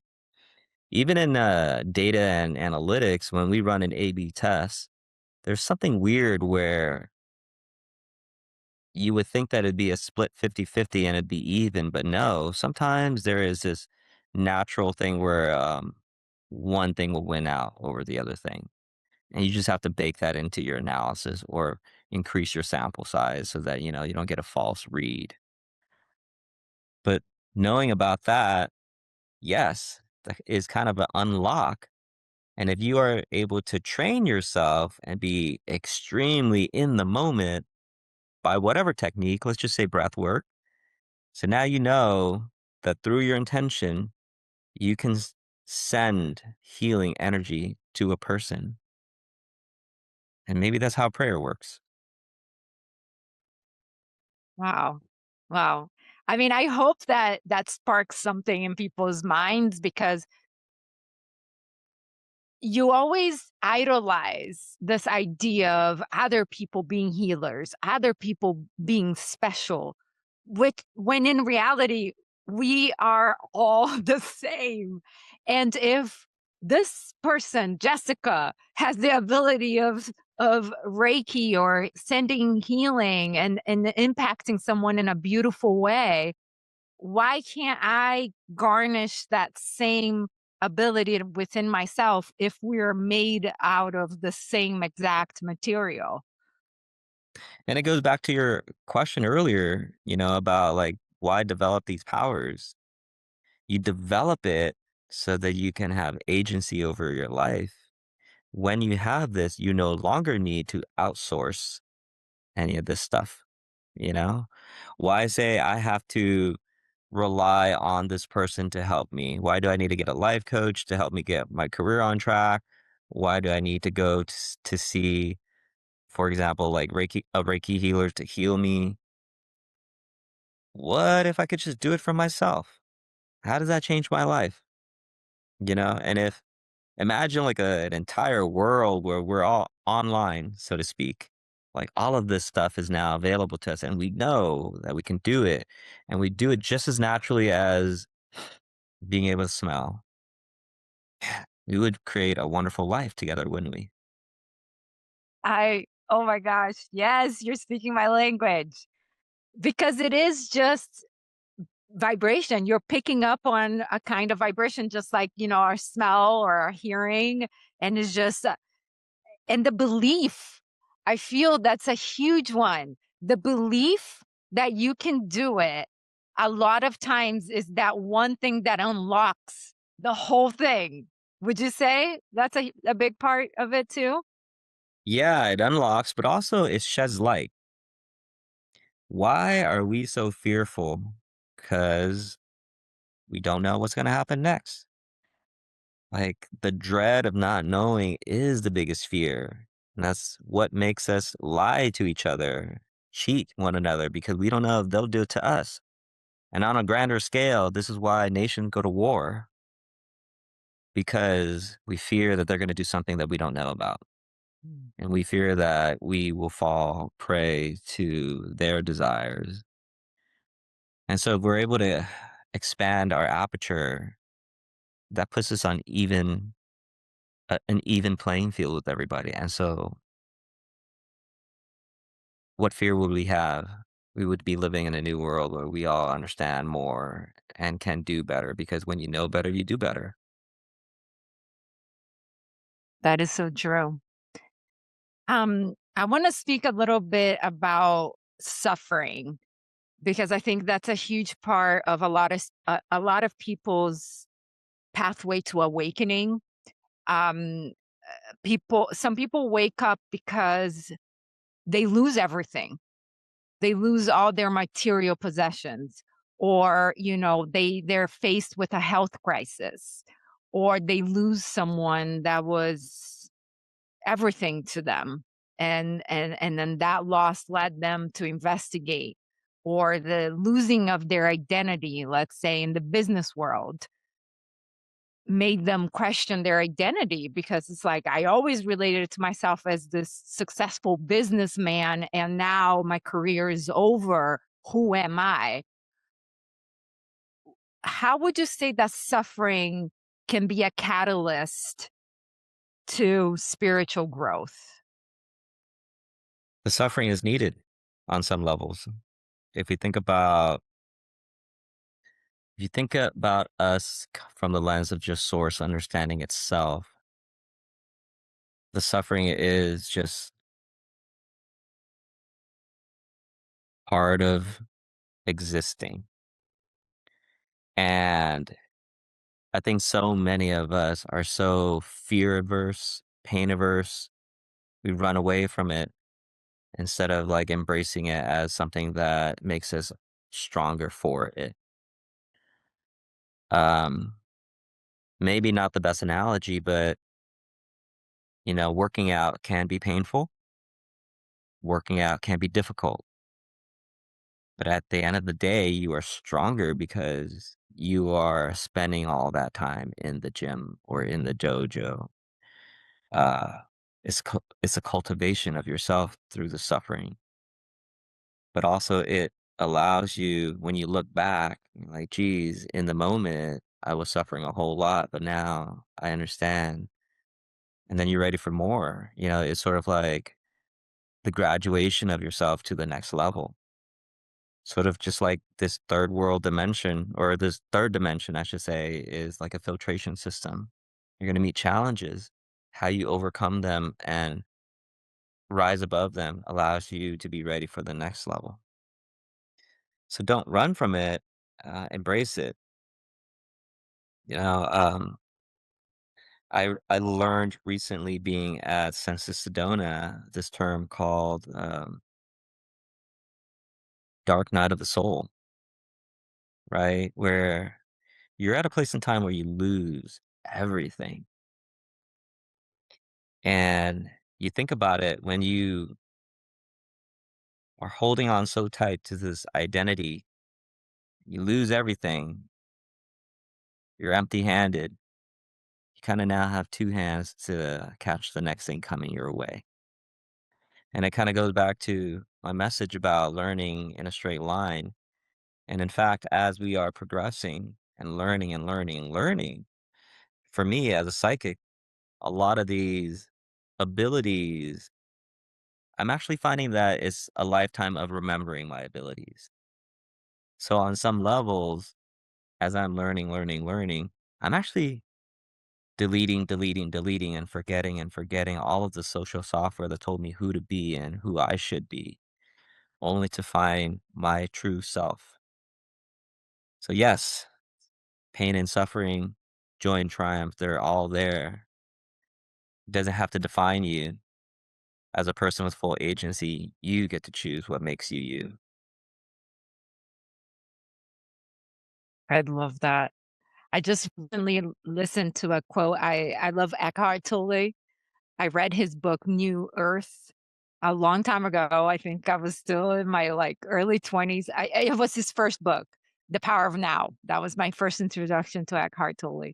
And it hit me in such a crazy way. Like no other spiritual book had hit me before. It just resonated with my soul so much, because I think, like what you're saying, we run away from who we are, that we have to sort of like delete the false things that we've created about ourselves, and in the present moment, meeting ourselves again, like, okay, who is here? Who is experiencing this life? And there was one thing that I've heard him say recently, that it was, you didn't come to this lifetime to be happy. You came to this lifetime to wake up. And so to me, that was such a wow, because our society is all about how to be happy now, 10 things to do to be happy, to gain abundance, and this and this. And this. Like you can escape completely suffering, like you can bypass it. It's not necessary. you know? But then the reality happens, And you're like, well, yeah, you can have a pretty good life and you can be a happy person and optimistic, but there's still going to be things that come up that challenge you. And because our society has become so adverse to negative feelings and or experiences, it almost feels like it's wrong to have them. Does that make sense? It does. And, a lot of that is just we've modeled on behaviors of people who have yet to find themselves. And that's why, like, part of the awakening is we don't have to do that. Part of the awakening is no, we're the captain of our own ship and we can decide not to be like our parents, not to fall victim to a childhood where we were poor or didn't have all the opportunities. Um, and that life can be so much more meaningful if we choose to look for the meaning. I wanted you to go a little bit more in depth about your experience with Mindsight. If I think back about my childhood, there have been times in my life where I've activated my mindsight, but that I thought it was maybe hallucinating, or I just kind of shoved it up off into something as a nothing burger. I remember I was in college and a friend of mine was driving my car and I was in the passenger seat. And I could all of a sudden look through the dash into the engine bay and see the engine and see the rotor spinning, the piston pumping. And as a child, that's how I solved a lot of things. I would visualize stuff, break them apart, and put them back together. And so at the time, I thought, maybe like my imagination is hyperactive right now. So that now looking back, I realized that was an example of mindsight. But also more recently during the side games, and this is where I got to give credit to Pat, who we both know. We were in the lobby kind of waiting before the competition started, and she was holding, a mindfold. I asked her, I'm like, what is that thing? And she said, oh, it's a mindfold for mindsight. And, because I'm brand new to the field, I'm like, what is mindsight? And she's like, put it on, just relax. And so I put on the mindfold, it blacks out your eyes, you see nothing. And she's like, just relax. So I fell into my breath work, and all of a sudden, boop, a little pinhole of light appeared. And for anyone who has trained in mindsight or will train in mindsight, you're gonna fall into the same trap as I did. And I said, holy smokes, is this thing broken? So I started rubbing it, and she's like, no, it's not broken, just relax. So got deeper into my breath work, and more pinholes of light started appearing. And I remember just being completely shocked. Another ontological shocking moment, but also I just remember such extreme joy and like, "Oh my god, this stuff is crazy." Like, I can't believe this is happening to me. And so we had to stop there because competition was on. Well, at the side games, there was also a vendor called Roxivo, and they had a really special table there. And you lay on the table and it vibrates, you're listening to binaural beats, and it's flashing white light at you. And it's just white light. I don't know what it is, but soon I started seeing colors. Obviously, I saw the thing and I was like, let me give it a try. It looks fun. So I hop on it, having a great time, and the light is pulsating, and I see a blue orb. My eyes were closed, and all of a sudden, I could see everyone around me, and my eyes were closed. So it was like I had 360 vision. And right then and there, I was like, oh, wow, my insight is real. It could be a thing. How do I get here? And I also remembered that meditation moment 5 years ago that brought me to the Psy Games. In that meditation, while my eyes were closed, I could see my entire bedroom. So those were three occurrences in my life where my insight was a thing. I just didn't know what to make of it. And I really didn't know that there was a protocol for it. And so, since the side games, I've been practicing with different groups on Mindsight. I've practiced with Vibravision out in Utah. They are a wonderful group, led by Moss Mike, Maureen, Moss Tony, Moss Preston, and Scott. Such a wonderful crew of the way they teach it. It really gels with me, someone who has had experience with martial arts. I'm like a martial arts enthusiast at best, right? But I geek out on that type of stuff, and so it's heavy on breath work, heavy on meditation. And while I was at Vibravision on day 3, we were in heart meditation, and all the while, the best experience that I've had was at the side games with Pat, where I started seeing pinholes, and I try to train myself, but I didn't know what to do. And so while we were on day 3 heart meditation, the idea from Moss Mike is, you think about a person or a place or a time that brought you great love and joy. And so I thought about my wife, and thought about how, and I've been through a lot in my lifetime, and I just thought about how she really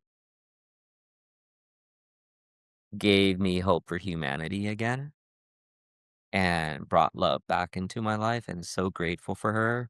And I start crying in my mask, Mhm. just tears, just bawling. And in that moment, the mask started cracking. And I started seeing lights inside my mask. And I did really well in Vibravision level 1. There's 3 levels. I'm hoping to go back in April and get to level 2. But so that's the evolution of spots or pinholes to like cracking along the mask and more light coming through and flooding through.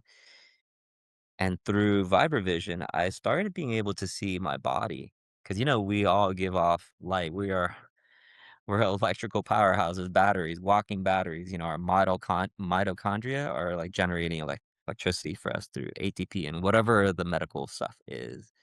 But so we're bioluminescence and we give off like biophotons. And now I'm at a point where I can see the light from my body shining in my daily practice. And then fast forward, I go to train with another group, Vision Without Eyes in Florida, and this is a group where Pat is the main facilitator with Rob. And that's another fantastic group. And so there, they also had more protocols on how to incrementally improve your sensitivity to stimuli. And it was at Florida that my vision popped up. Is one night, again, I was getting ready and I was in deep meditation with a friend. And she's like, "Hey, do you want a mindful to block out the light?" And so I put it on and I was in my breath work and half the mask was open to me like this. I started seeing the room and I got so excited. I'm like, "Oh my God, it's open right now." I'm like, "Can you test me?" So she's pulling out all these cards and having me read things. I read them all. She ran out. Got a little chess piece, it was a little knight, and I got that right, and I was like, "Oh, man." And the entire time, it was just like Christmas every day, unwrapping presents after presents. And, it was at Florida that I first opened up real-time windows, meaning, like, you can see the world as if you're not blindfolded. And when it opened up for me, colors were so vibrant, much more vibrant than your regular eyes, like, the green is a deeper green, the red is a deeper red. It's like someone turned on full contrast in life. And at and as I was developing the skills, I got videos of this, but then I started developing telescopic view. I mean, I'm making up that word. I don't know if that's a legit term in this field, but I can see stuff from really far away. And I was practicing with my partner Laura, and she was holding up these little 3x2 cards with shapes on them, and she's walking away and I'm able to like view every card, identify every card 100%. I tell you, she got as far as 280 feet, which is what, 3/4 of the football field. People were filming at the time and their phone cameras couldn't get that clarity. It started getting fuzzy and she couldn't hear me. So we had to yell to her. But that wasn't like another thing that really stuck with me. And all the way to the most recent event where I came back from Sedona training with the census group with Dahlia. And for those that haven't heard, Dahlia, she's like the Jordan of our field. I think she first broke out on the scene through the telepathy tapes, and her daughter Lidu is telepathic. But not to say that Dolly is without gifts. She is so strong. And in fact, like every time I'm around these really strong psychics, I feel their energy and it's a lot. And it gets to the point where I'm almost like drunk off the power just being around them. But so now Dolly is hosting things out in Sedona and she's got special techniques because, her and Lidu work together to build this program and the protocol is so good. My mind was blown in Sedona because, yes, my mindset has gotten stronger, but what I learned in Sedona opened me up to just more things. So, for example, the one thing that really touched my heart at Sedona was hearing the story about Sean. Sean, if you don't know, is a guy who's been blind maybe since he was 6 or 7, young. Something about cancer in his eyes, and through radiation, it burned his eyes, so they had to surgically remove it. And so he wears glass eyes. And it wasn't that long ago, maybe 2 years ago, with Dahlia's help, he was able to see a photograph of his daughter, who's 2 years old. Can you imagine giving birth to a daughter and never having seen her face? And also, through Dahlia's support and training, he's able to see his wife's face. And so he finally saw his daughter's photo and he said, "Oh my gosh, she doesn't have my eyes. She has my wife's eyes." Can you imagine that? Like, our eyes, for those of us that can see, we take it for granted. And so, yes, we know what our kids look like, what our spouses look like, what our parents look like. And imagine not knowing and then one day seeing. And for him to say, "Gosh, she's got my wife's eyes." He said to us, he's been waiting 30 years for some technology to make it so that he can see again. And now I discovered that it's all within himself, which goes back to our message early on. We don't have to rely on technology in the way that we know technology, because technology is ever evolving. We've got a flavor of it today. It doesn't mean that it'll be the same way like I don't know, 100 years from now. And that's the same thing with AI. It's all the rage now, but it's not the end all to be all. And so Sean, to me, was such a special story from Sedona. And it's life changing. We talk about like why all of these psychic gifts. Well, yeah, here is a heartfelt reason why. Just seeing again. And then other things blew my mind. I've taken maybe 2 courses on spoon bending. And the first time I saw it, I'm like, it's cool, but also there is some degree of like you having to bend it yourself. And yes, through your psychic abilities, you can warm up the metal to the point where it's like it feels like butter and you could just bend it with very little effort, which is already amazing, right? But man, Gina Rodriguez, she's a very strong Reiki healer. She was sitting right across from me. I had my mindfold on, so I'm in my mind sight. I can see in real time, and I'm watching her. She's holding the spoon, and this thing just drooped over her fingers like cooked spaghetti. Wow. I was like, "Holy smokes!" Again, my mind was blown. It for someone like me who straddles, the work that I do is technology, research, data, very data driven and analytical. And like my left brain is like, "Holy smokes, what's going on?" And like my right brain is like, "Yeah, yeah, buddy, it's real. Enjoy it." And so that's the other thing that was just mind blowing to me. But it also, when you see things like that and you have your reality rocked and you realize you could do it too. And I think that's the inspiration we all take. And that's it. When you had asked me, what's my role here? So my role now is to show us that we could do it and folks can model after me and everybody else in our community. And it's going to spread like wildfire, and it's going to be the great reawakening, if you will. And so, yes, a blind man seeing, not only can he can see behind his head. She put the symbol inside the middle of a book. He saw that. And then That's people incredible. bending spoons.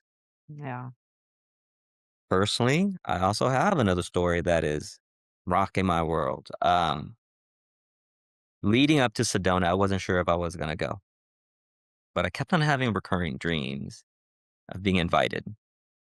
So I reach out to Dolly. I'm like, hey, is Lidu kind of like connecting with me through dreams to tell me to go? And she's like, I'm not sure.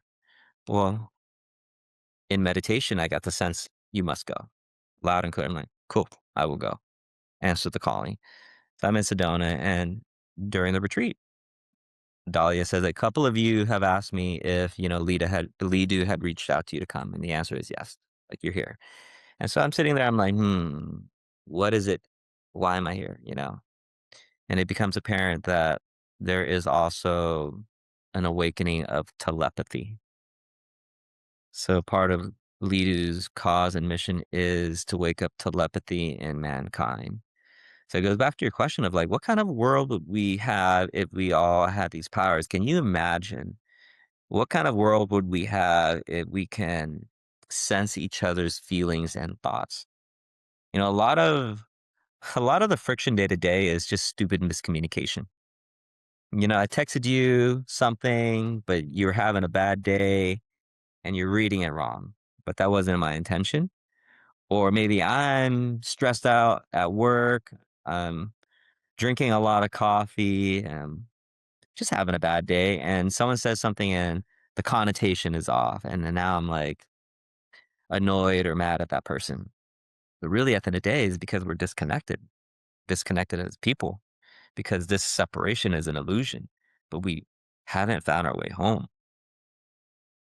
And so telepathy is a big thing for Lidu and Dahlia right now. And so a part of it is waking that up within us. And so we went through some exercises to increase and enhance our telepathy. And, we were just wrapping up that workshop and just happened to walk by Lidu and then, just touched on her shoulders and we caught eyes and I just held her hands. And I know she's a telepath. So I started sending her messages mentally and I said, hey, thank you so much for teaching us. And I'm here to help. If there's anything, please let me know. And she started smiling and giggling. Lidu is nonverbal. And she gripped my hand, and I could see on her face as she's smiling, she's trying to send me messages. And so this is the other lessons for those of us watching. I fell back into my intellectual mind, my analytical head, and Dahlia, I think I need some help here. And so Dahlia turned around, I was like, oh, Lidu, is there something you want to tell David? And she goes, yes. And so Dahlia pulled out her spelling board and she spelled out a message for me. And the message was, he's not hard of hearing every time. And so here's the thing, Alini. I don't, you might not know this, but I'm hard of hearing. When I was younger, I got sick and lost my hearing. I should be wearing a hearing aid, and I refuse to. And sometimes it annoys my wife, but because I'm always saying, "What did you say?" So I didn't tell Lidu this, and my hairs are standing up at this point. I look at Dolly. I'm like, "Can I get some more context? Like, what does that mean?" And at this point, Lidu is starting to get exhausted, but she's like, "Yeah." So she spelled out another sentence, and so it goes, he's not hard of hearing every time, but it costs him a lot to see it that way. Wow. So I go back to my Airbnb that night and I'm thinking it over, I'm analyzing it. And it dawns on me.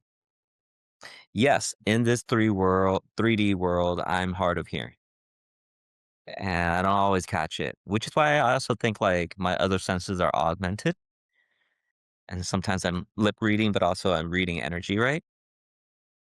But we are talking about powers in a whole nother dimension, another realm. And so these faculties don't play in that other dimension.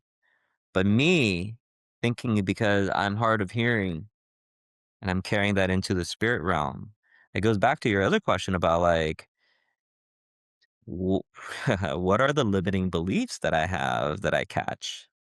This is another example of that. And so it dawned on me that yes, I'm not always hard of hearing if I would just open my ears and listen to spirit guides, source, myself. And so in that moment, instead of embracing this joyful moment, I fell into my intellectual mind and tried to hear her Mm. and passed up on a great opportunity to enhance my telepathy. I messaged Dolly. I'm like, I get it now. Can I have maybe 15, 20 minutes of her time tomorrow? And Dolly, being such a wonderful person, is like, yes, let's do it. So the next day we meet and I'm with Dahlia and Lidu and I tell them what I think. Lidu messages back on the board. Yes, this is true. And when you are in this realm, there's so much more open to you than is available to most. I'm paraphrasing that one. It was like a long message. And so we spent the next 10, 15 minutes where we're just holding hands and I'm trying to sense her mind. She's sensing mine, obviously. She's very skilled in this. And I got to a point where she made this symbol. She went up to me and she's like, "What is this?" And through my martial arts training, I know that's like some type of kuji or cutting hands thing, mudra for meditation. But my mind went to like pyramid, and then she made this symbol, and she turned to Dolly and and she said, "What is this?" And so Dolly goes, "Triangle." And so Lidu goes, "You're a pyramid. Mom is a triangle." And then she whips her head, turns at me, and stared me right dead in the eyes. And she goes, "What am I?" And at that moment, I felt waves hitting my head like, whom, whom, whum. And I knew, and I said, "Circle." She looks at me, she goes, "Good job," and she walked away. I'm like, "Oh my God." I'm looking at Dolly. I'm like, "Holy smokes." Wow, that's So powerful. Sedona activated my telepathy. And the next day we had training and remote viewing.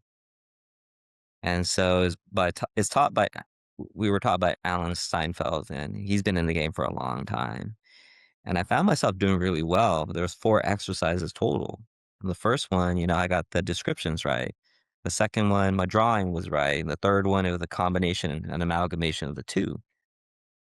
And then he said, "All right, I want you guys to use your remote viewing powers to like draw what you think will be on the cover of the New York Times, February 5th, 2026.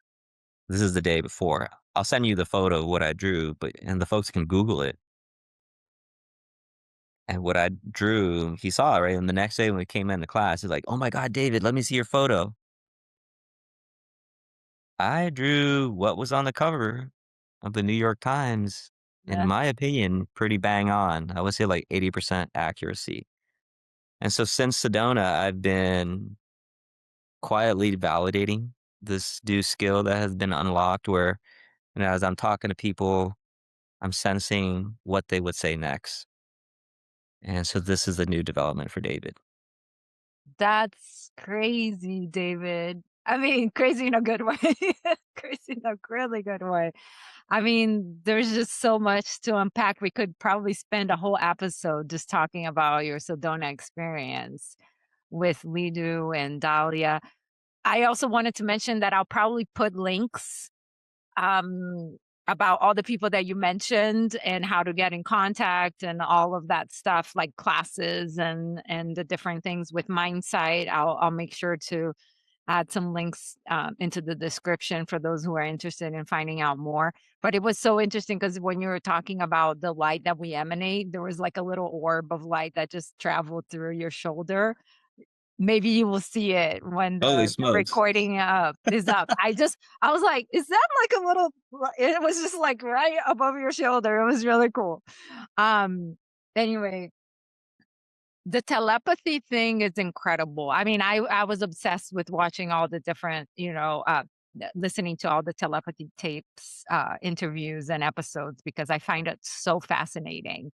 And that's another thing that we haven't figured out to unlock because we've relied on our five senses so heavily. And now it's time to start waking up that there's more going on here. The technology within ourselves is where it's at, let's develop that. So I find all your stories about that fascinating. And thank you so much for sharing. The whole thing with the mindsight, I'm so curious to try because just the ability to be able to block out that sense and rely on this other thing to kick in, it's mind blowing. It's really I mind. mean, if you would like, I can give you a live demos to see how Yeah, it go. I would love to see Are you that. down for that? Yeah, hell yeah. Let's do it. Okay, let me go ahead and grab my mindful. Okay. All right, I'm back. Yay. So here's a mindfold. This is just eye patches because I'm at a point now where I can train with multiple layers. I can send you a video where I am wearing eye patches, the mindfold, sheet of cardboard paper, and an aluminum mask, and I'm able to determine colors. But as you can see, it's pitch black, Mhm. right? Yep. And so put it on, and this is great for training for Psy Games 2026.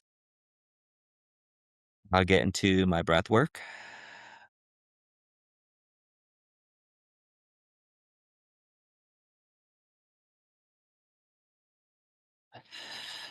Okay, so if you want, you can share something on screen with me Okay. Could be and anything. something that I would not be able to figure out and only I could see or only you would know, right? Because, Okay. skeptics are always going to say, they're in cahoots. Okay, I'm gonna put something just that's around me right now, and then I'll put in front of the screen. Okay, I'm holding it up right in front of you. Okay, looks like set of headphones. Yes. Oh my gosh. Okay, okay. Hold on, hold on, hold on. Okay, something a little trickier. It looks to be a card with like a red thing on it, black border. Yes, kind of. Let me show you a different Oh, is that a angle. walkie-talkie Hold or a radio object? If it's similar in the yes, it's similar in that shape. I totally understand why you're seeing that. Oh, is it like a hard drive? Yes, yes, yes, it is. Okay. Okay, What is that, okay. like a 500 gigabytes or a terabyte? Yeah, that's right. Okay, something else?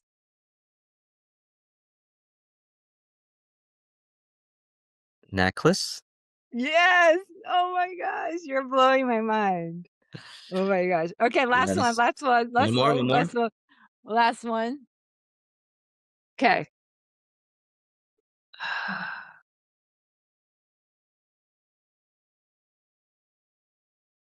It's a book. Yes, it is a book. Says A Can you Course in Miracles. ah! Shut up, David.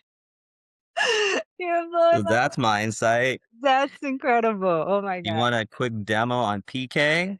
Yes, please, please. Let's go. We we got to show the people that this is real Uh-huh. because there are always going to be skeptics. But hey, you know what? Healthy skepticism is great because it protects us from shenanigans. Yep. Um, I don't know how I'm going to do this, but I'm holding an Eggly wheel. Yeah, I It's got can a see that. plastic thing on Mhm. it. But as we've said before, it's really just a piece of metal that's like finally balanced, right? Let me see if I can move this down. Okay. So it's not moving. I don't have my AC on. I'll just put my hands down and you can see it beginning to move. I'll switch it a little bit. Here we Yeah. go. Wow. And I'm not waving my hands because I don't want air, but as you can see, I can stop it. And on some days, one side is stronger than the other, and then we Yeah. pause it, and then we can continue it just like so. Wow. And we'll pick up speed a little bit more now. So as you're doing this, walk me through it. Is when you're putting your hand, you're intending for it to move, or is it just happening naturally without you even having to think about it? I guess is my question. It is the intention because I'm showing you like at the closest level, but I've been practicing to manipulate it further and further away, as you can see. Now my hand Mm, further away. And the intent is move left or move right. Because during the side game, there's going to be a monitor with an AI to randomly tell you to turn left or to turn right. wow. So I'm going to try to stop it here because it's spinning pretty fast. And we got to stop. That's insane. Oh my gosh. That's Yeah. incredible.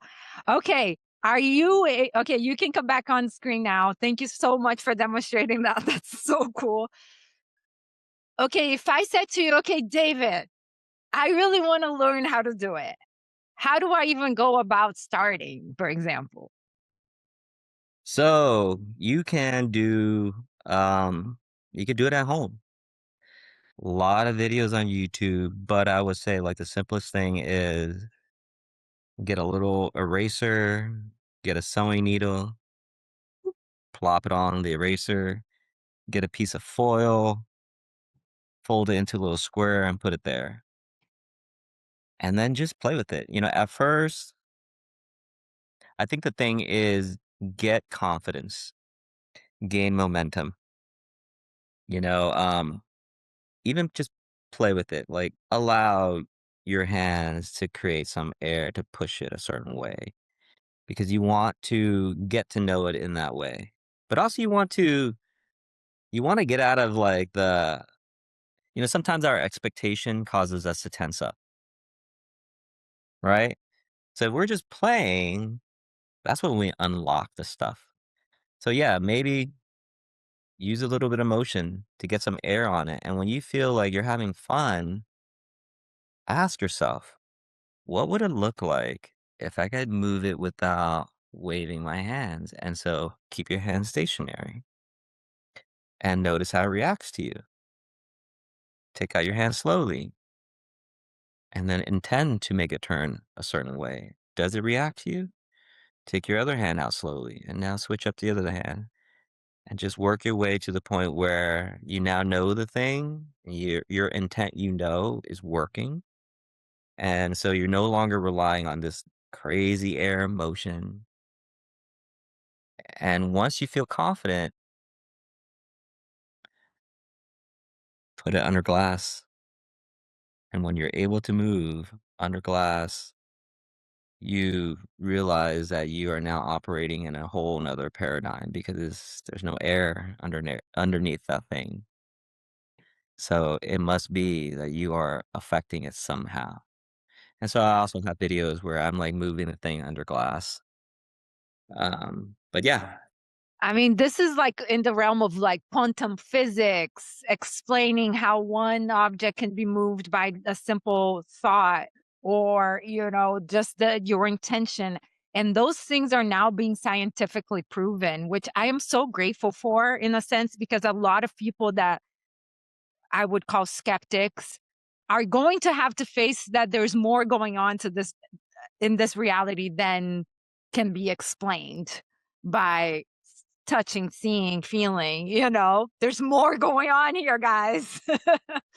So your demonstration to me proves that there's still a lot of things that we are not aware of intellectually, but still operate in our reality. And I am so grateful for a community like this where I get to meet and talk to people like you, David, because you expand my perception of reality. And I'm really grateful because I want to be challenged.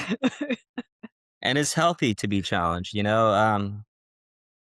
because this is so new, we're still learning about it together. And I bet you some scientists will say, hey, there are electrostatic stuff, electrons flowing out of his hands, and it's creating this thing that's making the thing move. Or maybe it's thermal. Maybe the heat radiating off his hand is circulating the air around there. And, we might find that we're in a situation where, yes, all that stuff is true, plus intent. Plus It's intent. not, it may not be binary. It may not be like mutually exclusive. All of the stuff can be true plus intent. And so Yes. that's what I'm trying to espouse here. Like, we're moving towards a future where it's not It's not a conflicting enough. collision. It's a No. collaboration of ideas coming together and how they both integrate, just like our left brain integrates with the right brain, and they Yes. each have its own capacities and they're Yes. amazing. But then when you bring them together, there's magic. Yes. It's the integration of it all. It's not, no, I'm left brain or I'm right brain. I'm whole brain. And yes, I think if anything, for all the viewers listening today who stuck it out with us for however many minutes, the one thing, if you don't remember anything, I want you to remember that David said, we're bringing back the magic into life. Yes. I love that. I'm all here for the magic. Because like I think I'll finish with this. You spoke about when Mindsight first opened up for you, and it was like Christmas Day every day. And that's what life should be about. Let's bring back the magic of when we believed in Santa or, whatever thing we believed in that was magical and fantastical. Why not have that still in our lives as adults? Because otherwise it's just like, existence just Yeah. like, Life is not sterile. Life is filled with like verve, it's filled with variability, and it's filled with joy. Enjoy it. I choose that. I choose that. Choose joy. Alini, thank you so much for your Thank you time. I so much, appreciate David. you. Thanks for giving me a chance and an opportunity just to share my experiences and my past. Let me know if there's any information that you would like me to link below in regards to how people can get in contact with you. Will do. I'm still a social newbie, so I've only just got LinkedIn because, the professional world and Instagram. So folks can get in touch with me through those two channels. Beautiful. Thank you again so much. You stuck it out through the whole thing. I'm so grateful. We might have to break this up into two, but I would love to stay in contact with you as well for just my own benefit because I feel community is so important more than 100%. anything. Thank you. Black triangle. Triangle. Open square. All right.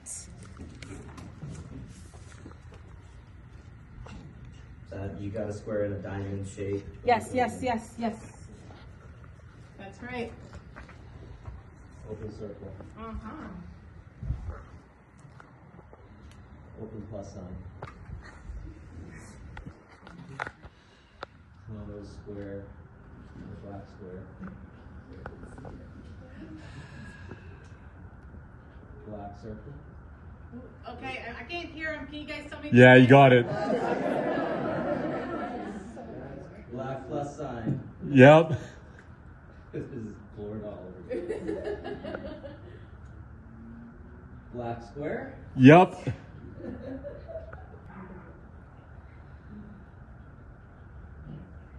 Okay, one more.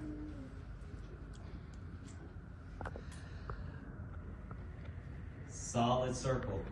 You got it. What?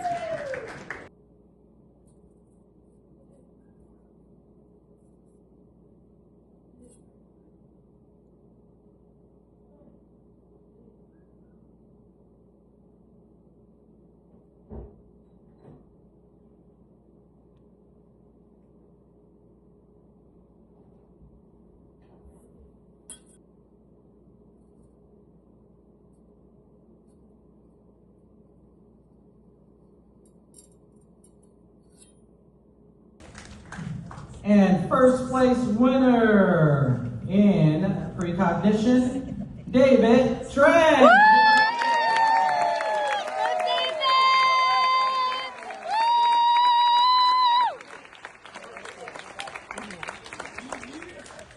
Yeah, David.